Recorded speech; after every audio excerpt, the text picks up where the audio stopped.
Hey, what is up, everybody? This is Stevie Breach coming to you here today. One of the matches that we've known is going to be going down for a while, and because of what happened at Fastlane, now the WWE Universal Championship match, it seems like everything has changed now. Goldberg versus Brock Lesnar for the big one. This is going to be the main event. Honestly, people have been saying for a long time that this was going to be the main event, that this is what was going to be the attraction getter to bring people to Orlando, to bring people to WrestleMania. And to me, I always thought this was just going to be a match that they put in the middle of the card, a lot like a WrestleMania 20, where it was an attention getter. It is two of the biggest names in the business, Goldberg and Brock, but I didn't think that they would put the belt in there. I honestly thought that the belt would be sort of the focus of today, with guys like Kevin Owens and Chris Jericho going at it. Then now they're going to be fighting over the WWE United States Championship, which I understand that Kevin Owens wants to beat up Chris Jericho, wants to make him pay for costing him the title, but after being Universal Champion from basically SummerSlam until right before WrestleMania, the United States Championship is not going to make him feel better. I think that Kevin Owens is the two-time Intercontinental Champion. I can remember him winning the Intercontinental Championship for the first time. I don't really remember him winning it for the second time. I think maybe he beat Ziggler at Fastlane right before WrestleMania, maybe. And then he put it on the line in the Intercontinental title match at WrestleMania in that ladder match, and I think that was won by Ryder last year, and then he was just basically on his own. I don't think he was in the championship hunt for that title at all. He just was sort of floating around. He didn't really have any big feuds, if I remember right, until he was in that Fatal 4-Way after Balor got injured and won the title on Raw. But people are saying that this is going to be the focus of the future. And if you listen to Observer Radio, or if you read the Observer newsletter, basically people are saying that Goldberg is signed through WrestleMania.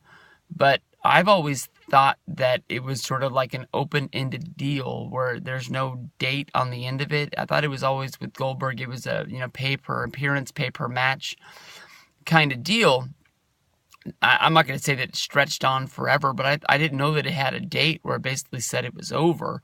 And people are sort of drawing a spoiler conclusion saying that Goldberg is going to lose the championship because he's going to disappear after WrestleMania. Brock would win the title and then go from there.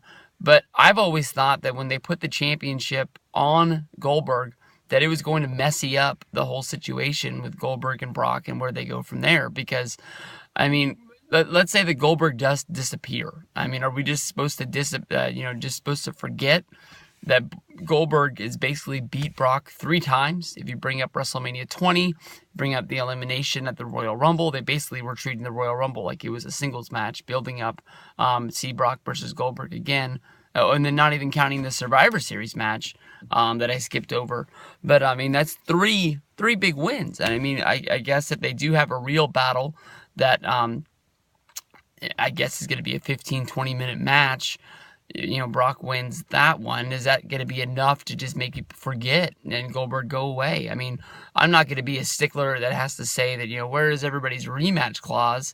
Because it doesn't look like Kevin Owens is going to be getting a rematch unless they're actually going to have Goldberg wrestle on Raw, which I don't think that they would do. But aren't people going to be clamoring and waiting for, a Goldberg versus Brock at the next pay-per-view? And Goldberg's just going to disappear? I can remember Brock's reign as champion when he beat John Cena back at SummerSlam years ago. He was at SummerSlam. He won the title. He was at Night of Champions. He did the rematch. And then the dude was just gone. Seth Rollins had the Money in the Bank, and I didn't even understand why he carried the Money in the Bank briefcase around, because Brock was nowhere to be seen. And it was easy to tell that WWE didn't have a champion. And this was when they didn't have 2 brands. They only had one. So that was it. I mean, Seth Rollins got to become the man. He sort of was main eventing pay-per-views with the briefcase, and I honestly thought that they missed out on the boat. That he should have been defending that briefcase, which wouldn't have made a lot of sense because he was a heel at the time, and I don't know, maybe just it would have been just a test of strength or a test of his manhood to put the briefcase on the line with somebody calling him out. To prove that you can be a good champion, and then all of a sudden the Money in the Bank briefcase is on the line in a match. John Cena had to defend it at no, Cena didn't have to defend it. Ziggler had to defend it at TLC in that match where AJ turned on him and tipped the ladder over and joined up with Dolph, which led to him, cashing in at WrestleMania 29. But I don't even know where Brock goes from there. I mean, Brock's having a match against Kevin Owens. I think it's in the Boston Garden. I saw Paul Heyman tweeting about it. But, I mean, are we going to see Owens versus Brock at a pay-per-view? Or, my biggest dream is to see Balor versus Brock, just because I want to see Balor as a main event guy. But who out there is even on the playing ground of Brock Lesnar able to go out there and have a match? It's not like people are going to be really thinking that Rusev is going to be able to go in there and have a believable match against Brock Lesnar. They don't really have a lot of believable babyface guys to be able to come in and do the main event slot. So I think that's one of the big things that I have question marks about the future of WWE, especially of putting the belt on Brock, is their deal of what they think is going to be going down. I saw a clip on Twitter yesterday. I think WWE tweeted it out. It was actually from Total Bellas. It was about Daniel Bryan showing off a new style that he was trying to teach himself to be able to go in and wrestle Brock. Because the plans after winning the belt at WrestleMania 30 was that he was going to hold the title until SummerSlam, but he had to get pulled. The match was supposed to be Brock versus Daniel Bryan, where Daniel Bryan would get just killed, but Cena ended up filling the role, and I think he won the belt at Money in the Bank that year.